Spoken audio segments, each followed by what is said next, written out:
Bonsoir. Bonsoir. Tu es chrétien?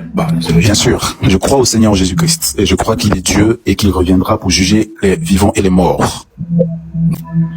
Ça, c'est intéressant. Par exemple, donc ça veut dire que pour toi, il a existé. Il a existé. Effectivement, toute la terre entière sait qu'il a existé, même si on veut se prouver qu'il n'a pas existé. Nous avons des textes qui le prouvent, nous avons les historiens qui le prouvent, et nous avons toutes ces choses qui le prouvent. Dans ce cas, donne-nous les preuves de l'existence de Jésus. Les preuves, ce sont des textes, voilà. Nous avons déjà les textes au niveau des Écritures, donc vous allez contester ici, mais bon, ici on n'est pas en fait dans une université. C'est dans la science aussi. Pour pouvoir contester, voilà, pour pouvoir contester quelque chose, il faut contester en fait devant un jury d'universitaires. Il faut apporter des preuves solides pour pouvoir montrer que quelque chose est faux. Or, jusqu'à ce que cela soit fait, actuellement le consensus général au niveau de la science, c'est quoi? C'est que le Seigneur Jésus-Christ a existé. Lorsqu'on se base sur au niveau de la science, et la science n'a pas de preuve de l'existence de Jésus. Si, la science a des preuves. La science a des preuves. Et les preuves, c'est quoi?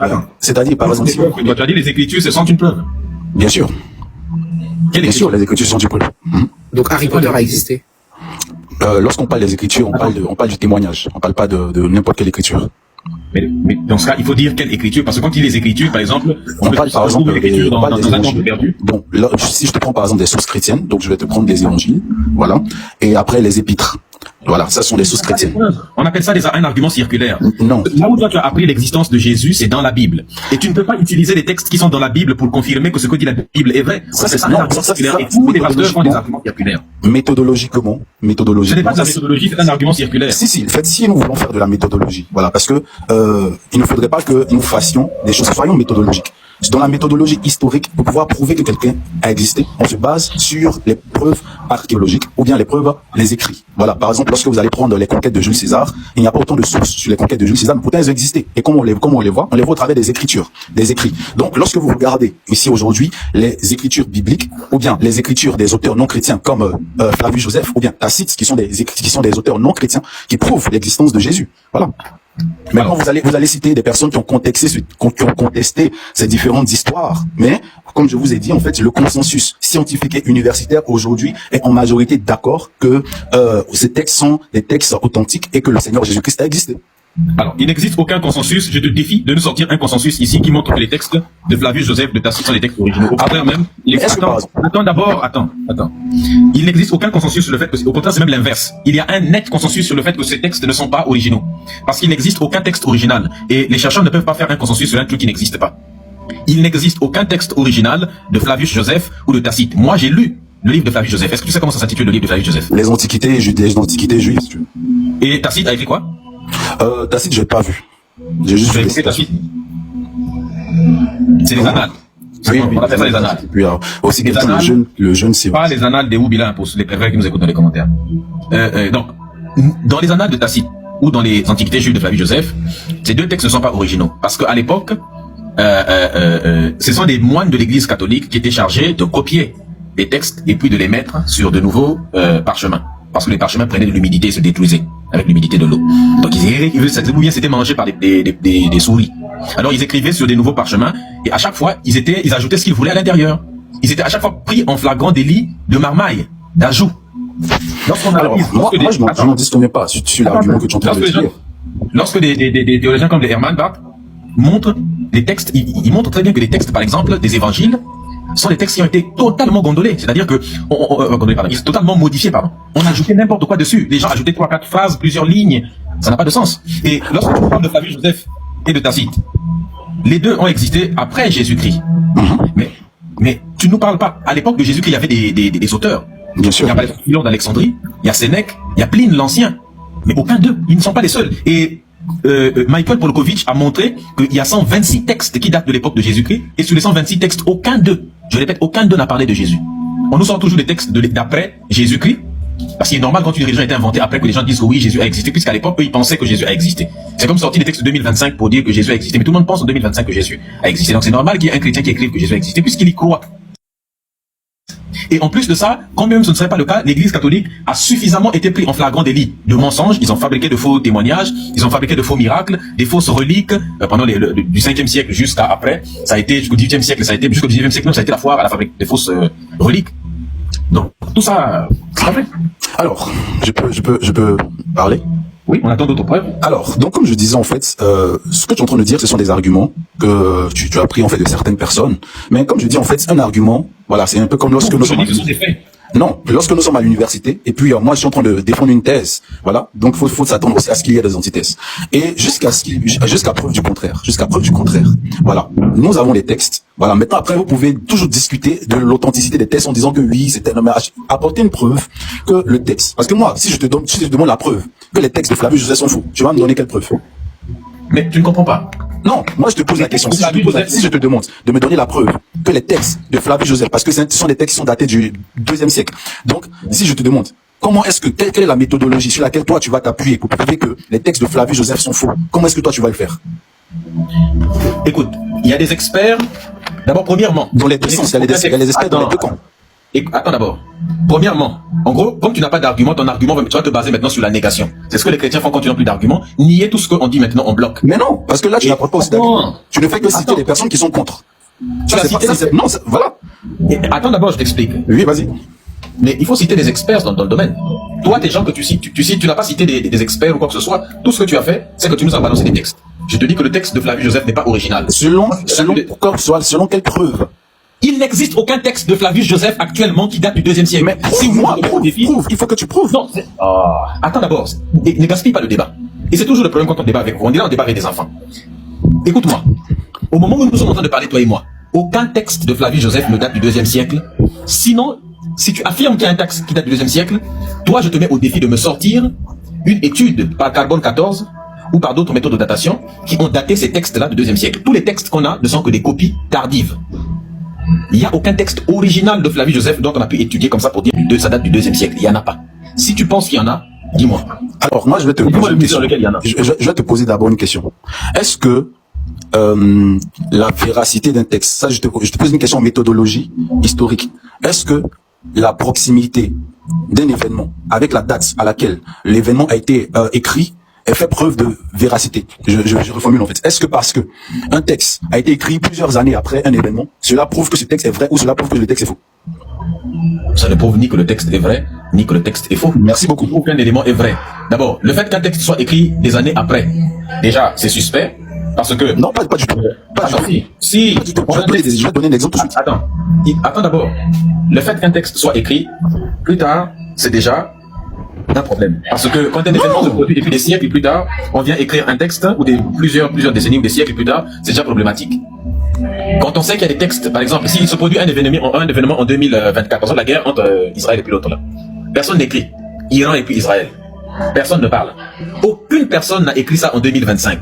2026 personnes. Est-ce que c'est en 2050 ou bien en 2100? En l'an 2100, c'est là où on trouve le premier texte qui en parle. C'est quand même louche. On va dire, mais pourquoi les textes de 2025 n'en parlent pas? Pourquoi c'est les textes de 2100? C'est un point de doute.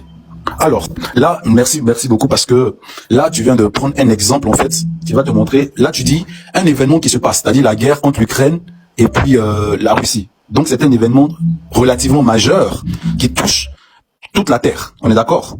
Donc ça, c'est un événement. Mais est-ce que ce qui se passe, par exemple, dans mon village, à Boïtafla, ou bien dans un village quelconque en Côte d'Ivoire, j'ai su que cela est écrit actuellement?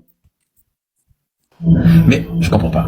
Je te pose la question. Ce qui est en train de se passer dans un village quelque part en Côte d'Ivoire, je prends juste un exemple. Kono-Kokorikro. Ce qui est en train de se passer actuellement à Kono-Kokorikro, est-ce que cela est en train d'être écrit? C'est pas la même chose. Je sais non, parce que en fait, c'est pour te montrer, par exemple, là, on est en train de parler de Jérusalem. On parle de Jérusalem, qui n'est pas la capitale du monde. Non, parce qu'à l'époque, Jérusalem n'est pas la capitale. Attends d'abord, attends. Oui. Ce n'est pas comme ça qu'on fait. C'est-à-dire que, et c'est ça le problème quand on débat avec vous, c'est que là, tu es en train d'abaisser le débat à un niveau comme une discussion entre des enfants. Non, parce que moi, je suis méthodologique. Moi, j'ai fait l'université, en fait. Je sais comment les choses se passent. C'est pour cette raison que, à chaque fois qu'on parle, moi, je prends des arguments, je dis soyons méthodologiques. C'est pas, non, on parle pas de croyance, on parle de la méthodologie. On va être méthodologique. Oui. Ce qui se passe dans ton village, là. Qui sera là 100 ans plus tard pour en parler? Des témoins.